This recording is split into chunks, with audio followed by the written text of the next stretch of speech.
Aujourd'hui, nous allons examiner la notion de pays et territoire des Outre-mer, ou PTOM, de l'Union européenne.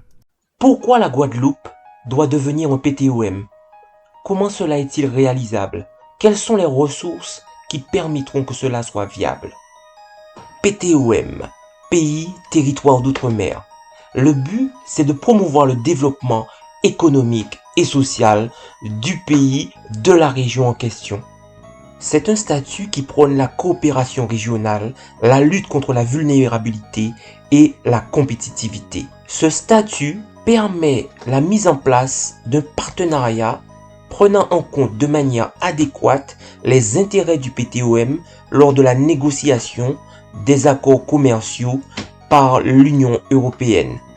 L'État auquel est rattaché le PTOM, par exemple la France concernant la Guadeloupe, garde uniquement les compétences régaliennes, défense, affaires étrangères, justice, sécurité intérieure.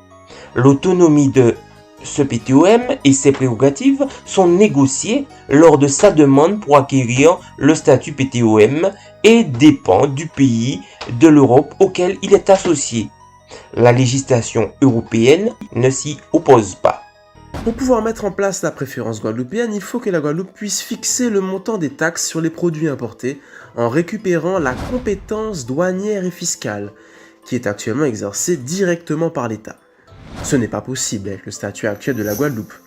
Il nous faut pour cela passer au statut de PTOM, pays territoire d'outre-mer, comme Saint-Barthélemy et la Polynésie française.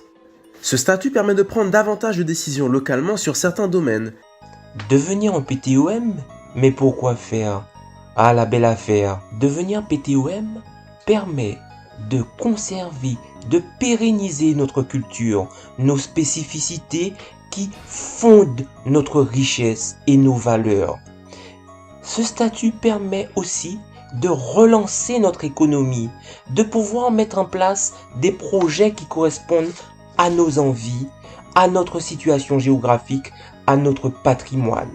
Ce statut permet encore d'organiser notre région, notre pays Guadeloupe, en fonction de nos besoins, de nos désirs, de notre sensibilité et de notre histoire. Comment faire pour procéder à une telle révolution? Il faut dans un premier temps oublier tout ce qui a fait la richesse des colons, la banane et la canne à sucre. Ce ne sont pas des industries qui feront revenir nos talents après leurs études ou qui nous permettront de garder ceux qui sont encore ici. La voie la plus évidente, c'est le tourisme. C'est une piste à ne pas négliger, mais nous ne devons pas mettre tous nos œufs dans le même panier. Nous pouvons développer notre accueil touristique car nous avons indéniablement des atouts et des spécificités qui peuvent faire de la Guadeloupe un territoire d'excellence à ce niveau.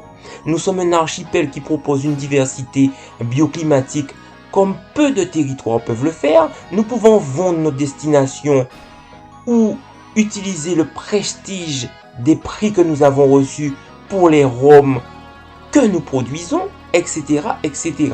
Mais le plus important pour avoir une économie pérenne et pouvoir offrir de vraies perspectives, c'est de tourner notre économie vers la mer et notre zone économique exclusive.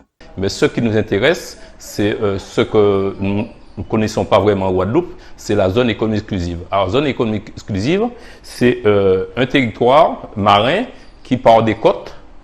De la côte, vous avez 370 km ou 200 000 marins.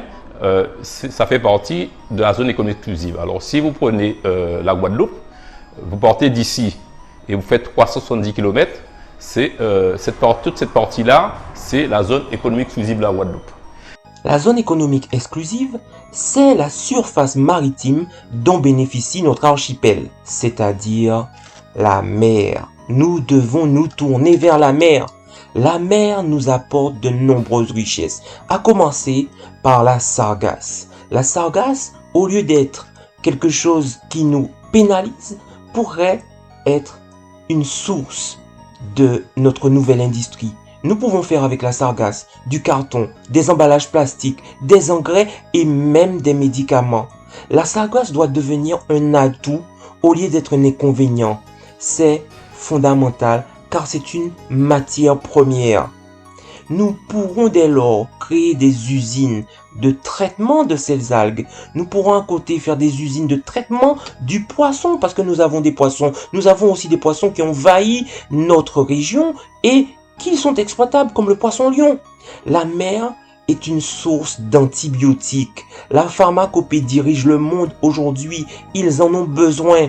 Il est important de former des jeunes au métier de la mer. C'est notre avenir.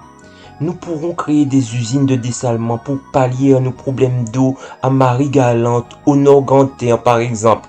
Ces usines pourraient fonctionner au solaire, à la fois énergie plus eau pour une irrigation et de l'eau potable.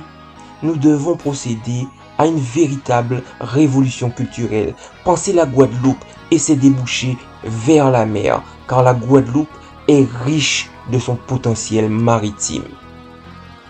Nous ne devons plus avoir peur de nous prendre en main. Nous ne devons plus laisser les idéologies extérieures minimiser notre potentiel et nous contraindre à leur laisser la gestion de notre avenir. Contrairement à ce que l'on veut nous faire croire, nous avons des capacités, de la matière grise et nous avons aussi des richesses. Des richesses dans notre sol, sous la mer.